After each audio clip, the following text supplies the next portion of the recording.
Hey everybody, and welcome back to the channel. Today we're going to be talking about key signatures. Now, key signatures in music are incredibly useful. They do a couple of things. One, they give us just kind of a shortcut to know exactly which notes are in this piece of music and which notes are out of this piece of music. So for example, if I'm an improviser and I'm in the key of C, I know that E flats are not part of the key signature just simply by the fact that I'm in the key of C. The other thing that key signatures do is it helps us organize the notes into scales, into chords, and then eventually into harmony. So today we're just going to be covering the basics of key signatures and kind of how they relate to major scales. Now, to be clear, major scales and major keys kind of walk hand in hand. It's a chicken and the egg kind of thing. We can't really know which one came first or which one's more important because they're absolutely linked in every single way. A healthy way to think about it is if you took all the notes of a major scale and you organized them into a kind of cluster of pitches, that would be a key signature. Also, if you took a scale, meaning all the notes of the alphabet, A, B, C, D, E, F, G, so on and so forth, and then you put in a certain set of accidentals, that would also be a key signature. So the first thing to acknowledge when we're dealing with key signatures is, again, the link between them and major scales. Now, we've probably all learned the formula of a whole step, half step, whole step, whole step, whole step, half step, which will create a major scale off of any pitch or note on the keyboard. But this is kind of hard to remember because you'd have to go through each individual note to figure out what the notes of the scale are.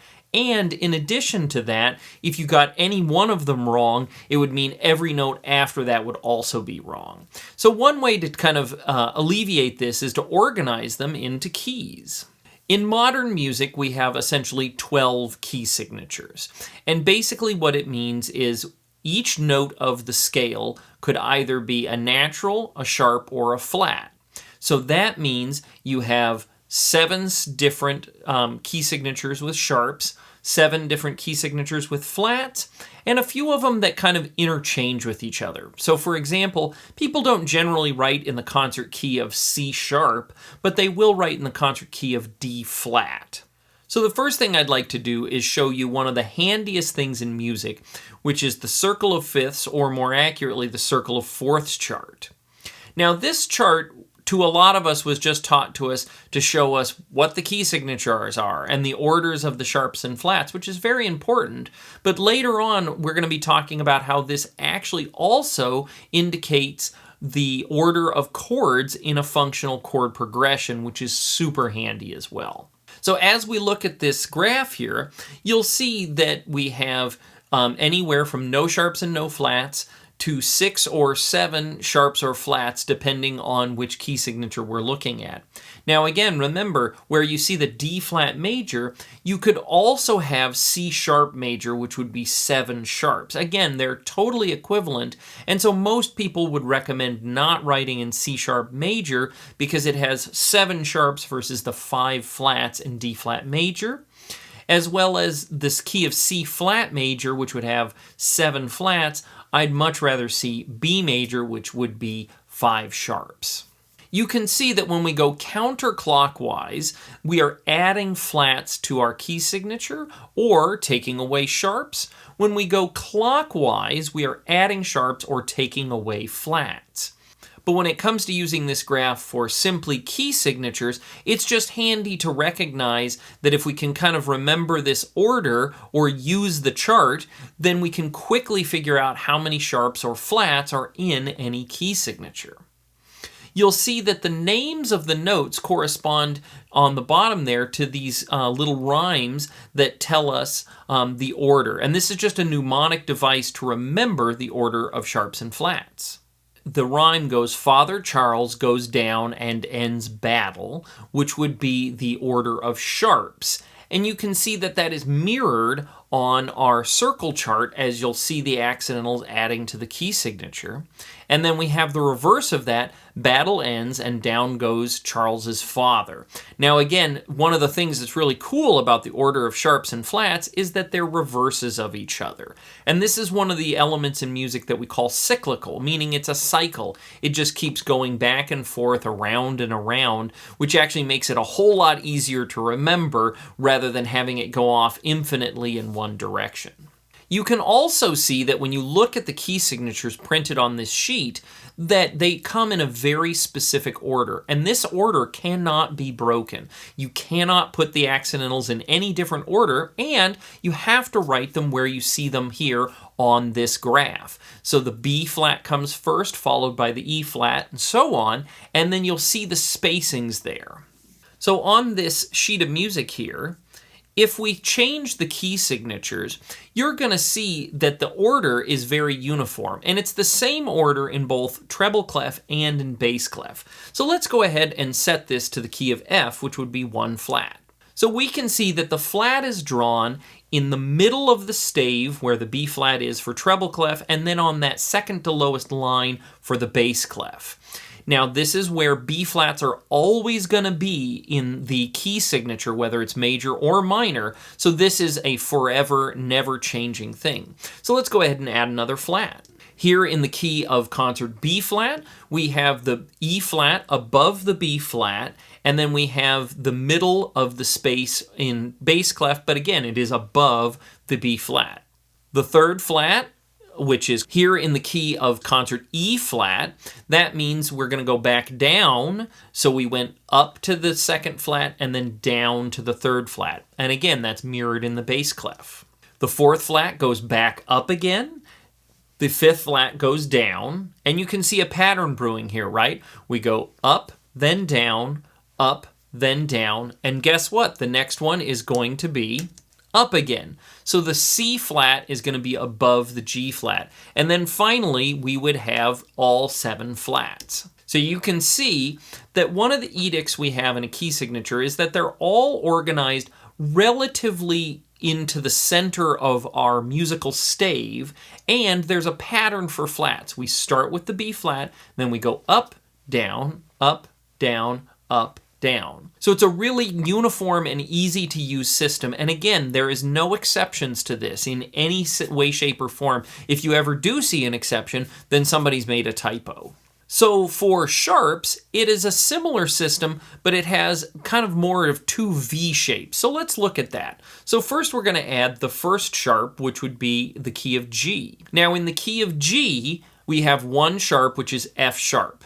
Now, a quick rule of thumb is the last sharp in our order is always going to be the 7th note of our major scale, or it's just a half step lower than the name of the key. You can see an F sharp is a half step lower than G, which is the name of our key. So when we go to D major, you can see that we went down to the C sharp, and C sharp being a half step lower than D, the name of the key.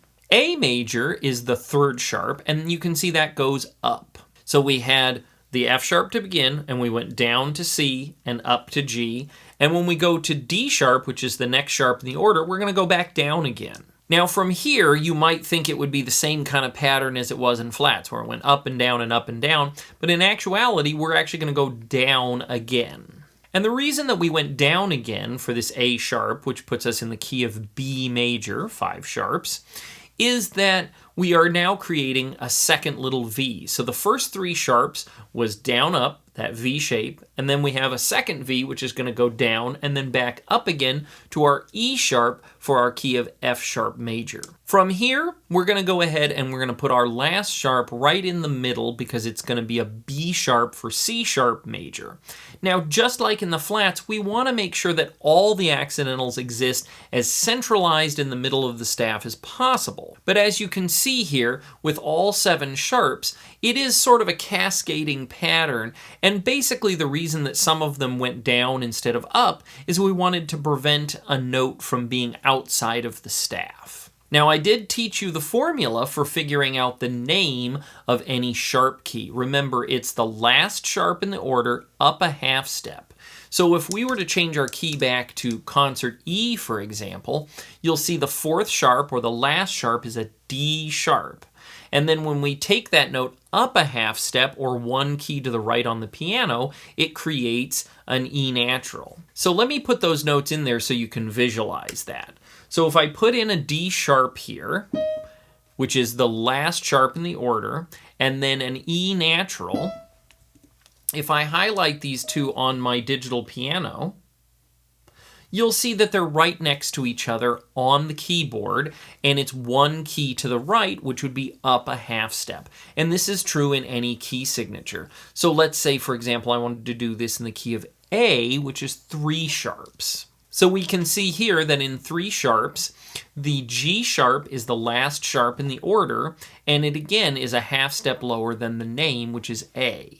Now, to be clear, every single accidental in a key signature applies to all notes, high and low. So that G sharp on the top also applies to the G sharp that would be below it, and then below it again, etc., etc. So when a key signature is instigated, all those notes are changed no matter where they are on the stave.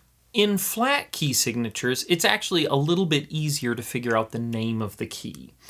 The formula here is the second to last flat actually names the key. It is the literal name of the key. So if we see here in this key of 2 flats, that means that B flat is the name of the key, being that it is the second to last. So as we add flats, now we are in the key of E flat because E flat is now the second to last flat. In A flat being the third flat of 4, that means it's the name of the key.